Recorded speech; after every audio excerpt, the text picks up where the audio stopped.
이게 이제 그 공포심만을 이겨내면 괜찮아요. 보이스픽싱 이제 그만하세요. 누구한테 말해요? 아니 뭐 저 보고 있을 보고? 보고 있을 수도 있으니까 혹시나.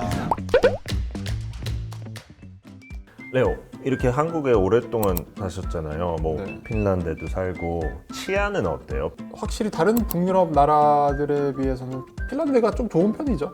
겨울이 길잖아요. 그래서 밖에 나가서 돌아다니면 사실 사람이 많이 없어요. 그것만으로도 안전하죠. 근데 안 무서워요? 사람이 없더라도. 한국은 사람이 많아서 약간 안 무서운 것 같은데. 근데 이게 이제 그 공포심만을 이겨내면 괜찮아요.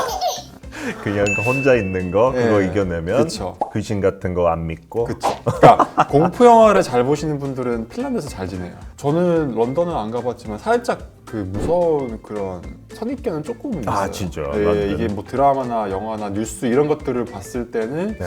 아 런던이 좀 위험할 수도 있겠구나. 이런 서울에 비해서 확실히 런던도 뭐 미국에 비해서 총 없으니까 안전한 그쵸. 편이긴 하지만 치안은 진짜 제가 한국 와서 이렇게 안전 나라 있다 처음 깨달았어. 그래서 오늘 그 범죄 예방에 큰 도움을 줄 수 있는 정부 혁신 사례들 만나보시죠. 제 주변에만 보면은 한 4명이 당했었나? 진짜요? 네, 되게 심각해요 이거. 금융감독원에 따르면 올해 상반기 보이스피싱 피해액은 845억 원으로 집계됐고요. 특히 친구나 가족을 사칭해 보내는 메신저 피싱은 상반기 피해액이 466억 원에 달했는데 이 가운데 94%가 50대 연령층에서 발생했습니다. 특히 요즘은 젊은 사람들도 이게 걸린다고 하더라고요. 핀란드 보이스피싱 있어요? 네, 요즘은 통신사인 척 하면서 정보나 아니면 컴퓨터에 이상한 프로그램 깔게끔 만들어서 정보를 빼가는 그런 식으로 많이 하고 있다고 하더라고요. 요즘 영국은 그 스미싱이라고 해서 SMS 그 텍스트 메시지로 많이 스미싱. 보내고 그거는 훨씬 더 많아졌어요. 근데 보이스피싱이 아직까지 있는 거 약간 경찰인 척 하면서 통장 디테일 보내줘야 돈을 다시 뭐 줄 수 있다 이런 식으로. 실제 통계를 보면 최근 5년간 총 15만 건 이상의 범죄 피해가 발생했고 피해액은 3조 원을 넘어섰거든요. 피해 금액이 3조 원? 보이스피싱만에 그냥 3개가 있다는 거네. 산업이네요. 보이스 산업이네. 보이스피싱 와우, 산업. 와. 3조 원. 아니 근데 이거 진짜 심각하네요. 그렇죠. 근데 이런 사람들 잡기 좋은 방법 생겼대요. 그 보이스피싱 음성 데이터 분석 모델. 이거 약간 AI를 활용해서 하는 건데 그 행안부 통합 데이터 분석 센터가 무려 세계 최초로 개발했대요. 한국어 기반 그 보이스피싱 음성 데이터 분석 모델 개발하면서 해외에 있는 것들보다 뛰어나대요. 최근에 성매매 영상을 지인들에게 유포한다고 협박해서 현금을 갈취한 보이스피싱 범죄 3개 조직 총책을 포함한 일당 51명이 검거됐습니다.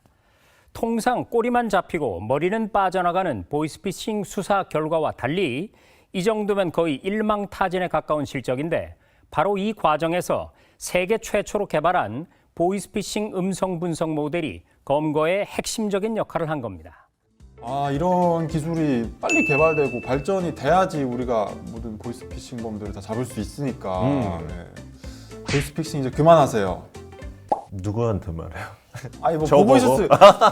보고 있을 수도 있으니까 혹시나. 보통 이렇게 신고할 정도면 이미 진짜 위급한 상황이잖아요. 그럴 수도 있죠. 근데 그 상황에서 위치도 모르고 약간 작은 목소리로 해야 되는 이유가 있다면 뭐 납치당했거나 그러면 하는 사람도 답답하고 받는 사람도 답답한데 그래서 이렇게 좀 말하기 어려운 상황에 또 편하게 신고를 할 수 있는 그런 방법이 있다고 합니다. 바로 경찰청에서 보이는 112 신고 서비스 하는 거를 만들었는데요.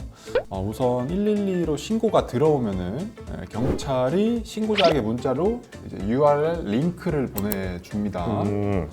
그래서 신고자가 그 링크를 누르면은 위치 그리고 현장 영상 그리고 실시간으로 112에 그 모든 것들이 다 전달이 됩니다. 와, 그건 너무 좋네요. 또 대화를 못하는 경우가 있을 수도 있잖아요. 뭐 네네네. 감금되어 있거나 그러면은 그렇죠.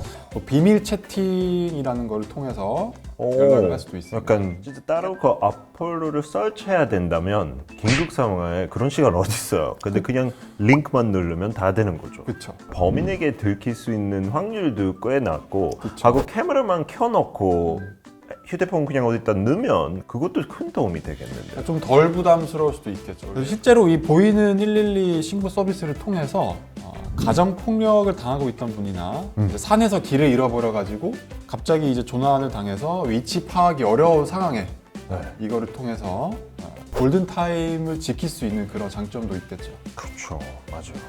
와, 이 새로 생긴 서비스만으로도 많은 사람들이 이렇게 안전을 지킬 수 있으니까 이거 생각해내셨던 분 너무 대단해요. 노벨상? 그것까지는 아닌가? 받기 네, 괜찮죠, 적합하죠. 네. 평화잖아요. 왜냐면 이거 이거는 평화. 안전을 지키기 위해서 발명된 거다 보니까 영국은 모든 거 999 긴급 상황에 그래서 구급차 보내는 사람들도 미리 그 상황 보고 뭐 헬기가 필요한지 그런 것도 약간 파악하게끔 똑같이 URL 링크 가능하대요. 하고 또 현장에서 경찰들이 볼 수 있게끔 몇 구역에만 도입돼 있고 근데 영국 사람들 이거 거의 몰라요. 핀란드에서는 이제 어플이 있습니다. 그거를 통해서 이제 뭐 말 없이도 신고할 수도 있고 내 위치도 나오고 그리고 혹시 뭐 내 주변에 뭐 무슨 그 테러나 사건이나 뭐 재난 같은 게 있으면 그것도 다 문자로 그 알람이 와가지고 그런 거 다 할 수 있습니다.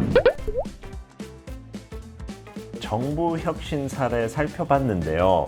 이렇게 좋은 혁신 시스템이 있다니까 안심이 되고 긴급 상황 있더라도 왠지 거의 100% 해결될 것 같은 느낌 들어요. 앞으로도 더 안전한 대한민국을 기대해 보도록 하겠습니다. 자, 그러면 저희 다음 시간에 만나보도록 하겠습니다. 안녕.